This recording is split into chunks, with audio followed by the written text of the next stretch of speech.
आमचा उमेदवार एवढा सक्षम होता की त्यांनी स्वतःहून मुख्यमंत्र्यांची सभा रद्द केली आणि त्यांना मोठ्या फरकाने जिंकून येण्याचा विश्वास होता। त्यांना मत कमी पडल्याने तसं वाटत असेल। बुलढाणा मतदारसंघ असेल, बुलढाणा जिल्हा असेल, यातील जनता सुज्ञ आहे। ही सुज्ञ जनता निश्चितच कोणी काय केलं हे काही मी सांगावं अशातला काही भाग नाही आणि लोक ते समजतात। आणि मी राहुल गांधींना फोन करून बुलढाणा विधानसभेची जागा काँग्रेसऐवजी उभाटाला सोडा असेही माझ्यावर काँग्रेसवाले आरोप करू शकतील। कोणीही आरोप करू शकतं, पण आरोपात किती तथ्य आहे हे जनता समजून असते, अशी मिश्किल टीका केंद्रीय राज्यमंत्री प्रतापराव जाधव यांनी बुलढाणा विधानसभेचे आमदार संजय गायकवाड यांनी केलेल्या आरोपवर केली आहे।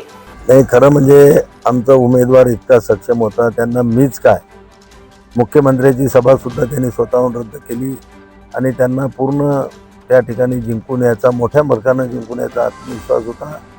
तर त्याच्यामध्ये मताची थोडेफार कमी त्या ठिकाणी पडल्यामुळं कदाचित त्यांना तसं वाटत असेल।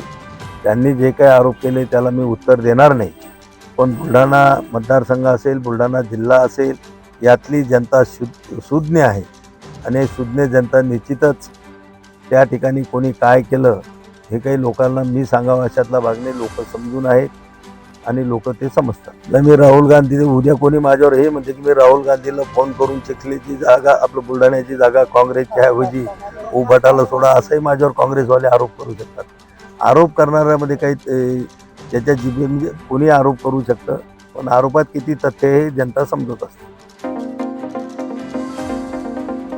धाड येथील दंगल प्रकरणाच्या मुळाशी जाऊन दोषींवर कडक कारवाई करा अशा सूचना केंद्रीय मंत्री प्रतापराव जाधव यांनी आज पोलीस विभागाला दिल्या आहेत। बुलढाणा जिल्ह्यातील धाड येथे काल रात्री टिपू सुलतान यांच्या जयंतीनिमित्त रॅली काढण्यात आली होती। ही रॅली धाड येथील स्टेट बँकेत चौकात आल्यानंतर किरकोळ वाद झाला होता। हा वाद गावातील लोकांनी मिटवल्यानंतर रात्री छत्रपती शिवाजी महाराज यांच्या पुतळ्यासमोर फटाके फोडण्यात आले। त्यानंतर दोन गटांमध्ये वादविवाद होऊन दगडफेक झाली। त्यानंतर पोलिसांनी हस्तक्षेप करत धाडमध्ये जमावबंदी लागू केली। आज सायंकाळी केंद्रीय मंत्री प्रतापराव जाधव यांनी धाड येथे जात घटनेची माहिती घेतली। यावेळी उपविभागीय पोलीस अधिकारी सुधीर पाटील, ठाणेदार नरेंद्र पेदोर उपस्थित होते। त्यावेळी केंद्रीय मंत्री प्रतापराव जाधव यांनी पोलिसांना सूचना केल्या की जिल्ह्यात वारंवार दंगलीचे प्रकार घडत आहेत, तेव्हा घटनेच्या मुळाशी जाऊन घटना घडवून आणणाऱ्या व्यक्तींवर कठोर कारवाई करत असताना निर्दोष नागरिकांना यामध्ये गोवू नका अशा सूचना केल्या आहेत। शिवाय धाड परिसरातील सर्व सीसीटीव्ही कॅमेऱ्याचे फुटेज चेक करून घटनेची माहिती जाणून घ्या व गावात अशांतता निर्माण करणाऱ्या व्यक्तींवर कठोरात कठोर कारवाई करा अशी सूचना ही त्यांनी यावेळी दिली आहे। गावामध्ये शांतता निर्माण करण्यासाठी दोन्ही गटातील नागरिकांनी परस्पर सहकार्य करून एकोप्याचे वातावरण निर्माण करावं असं आवाहन ही त्यांनी यावेळी केलं आहे। हे बघा, धाड येथीलच नाही तर गेल्या 1.5-2 महिन्यामध्ये जिल्ह्यामध्ये असे 5 गावांमध्ये हे प्रकार घडले।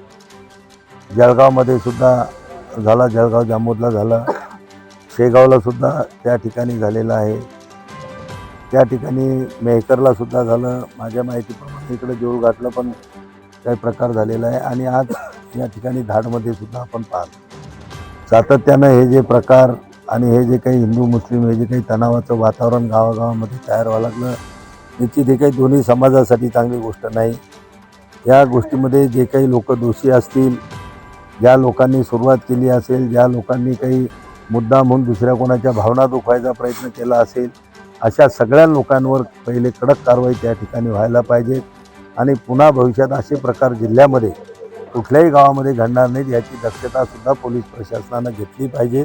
अशा प्रकारच्या सूचना आम्ही त्या ठिकाणी दिलेल्या। आम्ही जनतेला तर शांततेचंच आव्हान त्या ठिकाणी करणार आहे, पण एका आव्हानानं गावाची शांतता होत नसते। जे कोणी असे लोक असतील यांचा थोडा खोलमध्ये जाऊन ते गावातली शांतता भंग करण्यासाठी स्वतः पुढाकार घेतात आणि मग त्याची रिॲक्शनमध्ये इतर लोक, इनोसंट लोक त्याचे बळी पडतात आणि म्हणून असे जी काही लोक असतील त्या लोकांवर पहिले कारवाई व्हायला पाहिजे, ही माझी त्या ठिकाणी पोलिसांना सूचना आम्ही केली।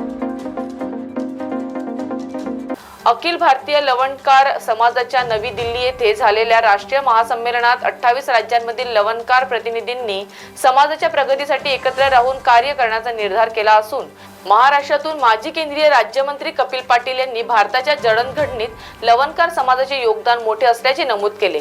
तसेच सर्वांना एकत्र येण्याचे आवाहन केले। यावेळी केंद्रीय अन्न नागरी पुरवठा मंत्री प्रल्हाद जोशी, लवणकर समाजाचे गुरु पुरुषोत्तम आनंदपुरी, महास्वामीजी, बिहारच्या माजी मंत्री अनिता देवी, राला श्रीरामुलू सागर, महाराष्ट्रातून दशरथ पाटील यांच्यासह मान्यवरांची उपस्थिती होती. कृष्णकुमार भारती यांनी महासंमेलनाचे आयोजन केले होते.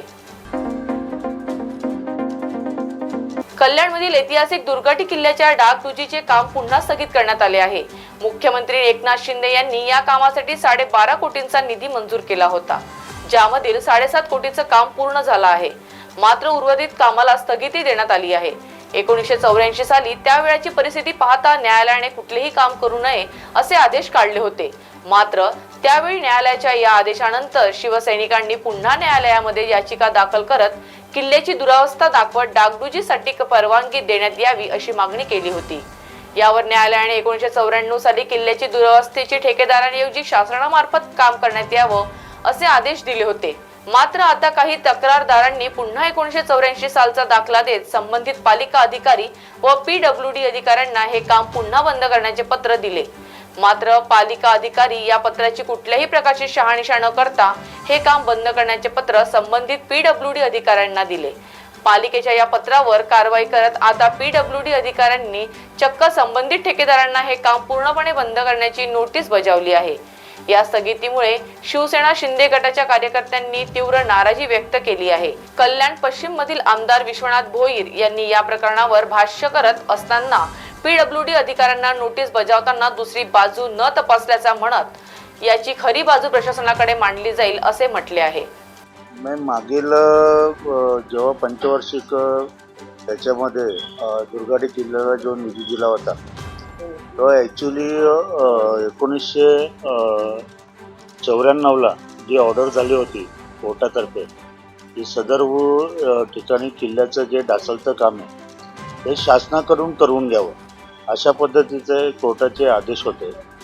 परंतु जो आज महापालिकेत जे पत्र नाचवत आहेत ते पत्र ॲक्च्युली 1984ला जी ऑर्डर झाली होती काम जैसे ते ठेवा आणि त्या ऑर्डरवरती आम्ही सर्व लोकांनी ऑब्जेक्शन घेऊन ते अपिलात गेलो होतो की किल्ल्याची नासधूस होते, किल्ल्याची पडझड होते आणि कुठेतरी हा किल्ला वाचवा यासाठी आम्ही कोर्टात काही विषय मांडले होते, काही सब्जेक्ट दिले होते.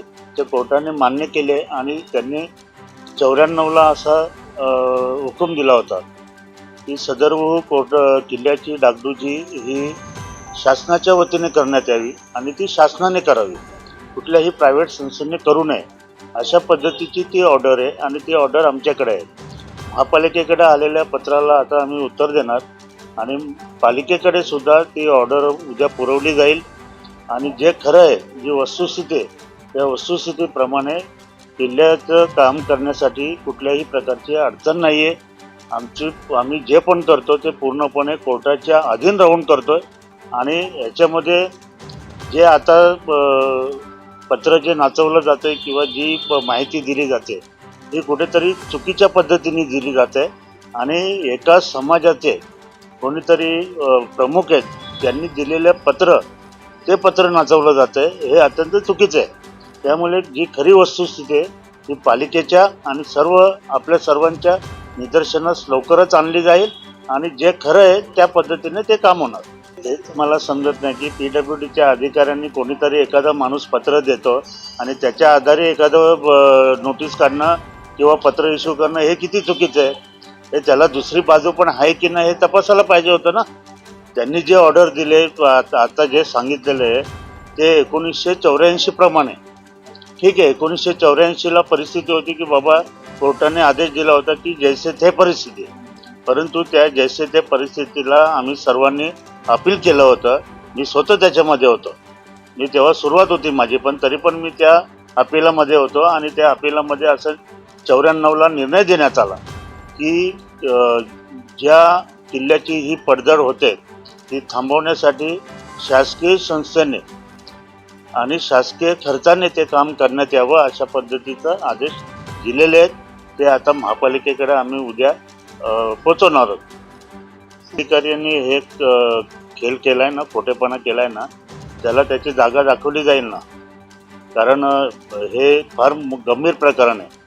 त्यांनी त्याला पत्र भेटलं म्हणून लगेच ते इश्यू केलं, त्याची नोटीस पाठवली, परंतु त्याच्या दुसरी बाजू त्याची आहे की नाही काहीतरी चौकशी करायला पाहिजे होती. परंतु तसं न करता त्यांनी जो हा पोरकटपणा केलेला आहे त्याची शिक्षा त्याला जरूर भेटेल. त्या बाबतीत लवकरच माननीय मुख्यमंत्री एकनाथजी शिंदे साहेब यांच्याशी सुद्धा चर्चा केली जाईल आणि ह्या प्रकरणाचा जी खरी बाजू आहे ती शासनाकडे प्रशासनाकडे मांडली जाईल. चांदवड देवळा मतदारसंघ कायमस्वरूपी अवर्षण प्रवण क्षेत्रास मोडला जातो. हा दुष्काळाचा कलंक येत्या 5 वर्षात पुसून टाकण्यासाठी आपण सर्व कार्यकर्ते व हितचिंतकांनी काम करावे असे आवाहन भाजपाचे आमदार डॉक्टर राहुल आहेर यांनी चांदवड येथील आभार मेळाव्यात व्यक्त केले. तर सर्वसामान्य मतदारांनी आमिषाला बळी न पडता भाजपाच्या व महायुतीच्या कामावर विश्वास ठेवून मोठ्या मताधिक्याने विजयी करून दिले. सर्वसामान्य मतदार सुज्ञ आहे. हे इलेक्शन हे विलेक्षण होते. नीतिमूल्याला जागून सर्वांनी काम केले. यापुढेही मतदारसंघातील पाणी प्रश्न सोडविण्याचा माझा मूळ उद्देश आहे. ते पूर्ण करणार. गेल्या 10 वर्षात मतदारसंघातील जे कामे झाली नाहीत ते यापुढे पूर्ण करावे लागणार आहे. चांगले काम करणार आहेत. पुढील 5 वर्षात दोन्ही तालुक्याचा दुष्काळाचा कलंक पुसायचा आहे. शेतकऱ्यांची शेती पाण्यावाचून राहू नये यासाठी पूर्ण ताकद आपल्याला सरकार दरबारी खर्च करावयाची आहे, असे प्रतिपादन आमदार डॉक्टर राहुल आहेर यांनी चांदवड तालुका भारतीय जनता पार्टी, शिवसेना, राष्ट्रवादी काँग्रेस, RPI मित्रपक्ष सर्व पदाधिकारी व कार्यकर्ते, मित्र परिवार यांचा महायुतीचे व भाजपाचे उमेदवार डॉक्टर राहुल आहेर यांचा प्रचंड मतांनी विजयी झाल्याने त्यांचा आभार मेळावा रविवार दिनांक 1 डिसेंबर 2024 रोजी चांदवड येथील कृषी उत्पन्न बाजार समितीच्या सेल हॉलमध्ये संपन्न झाला. यावेळी आमदार डॉक्टर राहुल आहेर म्हणाले की जनतेने मला भरभरून मत दिले. मतदार किती सुज्ञ असल्याचे निवडणुकीत दाखवून दिले. मतदारांच्या विश्वासाला तडा जाऊ दिला नाही. या 10 वर्षात जेवढे काम झाले त्यापेक्षा जास्त कामे होतील. पक्ष कार्यकर्तेही काही विरोधात गेले तरी तुम्ही विजय मिळवला, कोणाला श्रेय द्या? मला वाटतं हा सामान्य माणसाच्या सुज्ञपणाचा विजय आहे. सामान्य माणसाला ज्या पद्धतीने प्रामाणिकपणे आम्ही 10 वर्ष काम केलं आणि सामान्य माणसाचं जे महायुतीच्या सरकारच्या कामावर विश्वास आहे त्याचा हा विजय आहे. मला वाटतं हा मंत्रिपदाचा विषय हा आमच्या पक्षामध्ये पार्लमेंटरी बोर्ड याचा निर्णय घेत असतं. आमचे वरिष्ठ जसा निर्णय घेतील त्याप्रमाणे होईल. सध्या तरी आमदारासोबत संवाद साधतायत. भविष्याचा वरचे आमचे निर्णय घेतील. अकोला रेल्वे स्टेशनवरील प्लॅटफॉर्म क्रमांक 6 वर आज महिलांनी आंदोलन केले आहे. या सर्व महिला अकोला साऊथ सेंट्रल रेल्वे कर्मचाऱ्यांच्या पत्नी आहेत. रेल्वे विभागाने घेतलेल्या निर्णयाच्या विरोधात हे आंदोलन करण्यात आले आहे. तर अकोला रेल्वे स्टेशन हे सुरुवातीपासून साऊथ सेंट्रल रेल्वेमध्ये येते, पण आता हे रेल्वे स्टेशन सेंट्रल रेल्वेमध्ये मर्ज करण्यात येणार असून तेथे कार्यरत असणाऱ्या कर्मचाऱ्यांची नांदेड, पुणे सारख्या ठिकाणी बदली करण्यात येणार आहे. आमची मुलं ही 8वी, 9वीला आणि 10वीला शिकत असून त्यामुळे मुलांचे नुकसान होणार आहे. त्यामुळे या रेल्वे विभागाने घेतलेल्या निर्णयाला आम्ही विरोध करत आहोत, अशी प्रतिक्रिया महिला आंदोलनकर्त्यांनी दिली आहे. यावेळी महिला आंदोलकांकडून जोरदार घोषणाबाजी सुद्धा करण्यात आली. हमने ये प्रदर्शन अकोला प्लेटफॉर्म नंबर 6 पे किया है. हम सब साउथ सेंट्रल रेलवे के कर्मचारियों की पत्नियां हैं.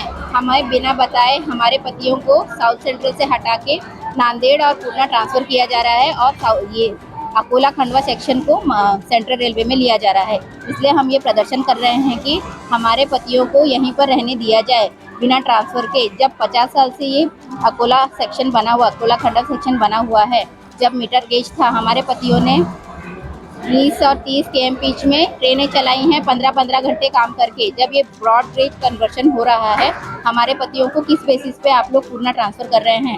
इससे हमारे परिवार और हमारे पति सब चिंतित हैं. हमारे बच्चे यहाँ स्कूल में पढ़ाई कर रहे हैं. अब हमें चिंता है कि अगर हमें ट्रांसफ़र देंगे तो हम कैसे आगे ये करेंगे. इसलिए हम ये धारणा पर बैठे हैं. अगर यहाँ हमारी मांगे नहीं सुनी जाती है तो हम आगे भूख हड़ताल करेंगे. वहाँ भी नहीं हुई तो हम फिर डिवीज़न में जाके धरना देंगे.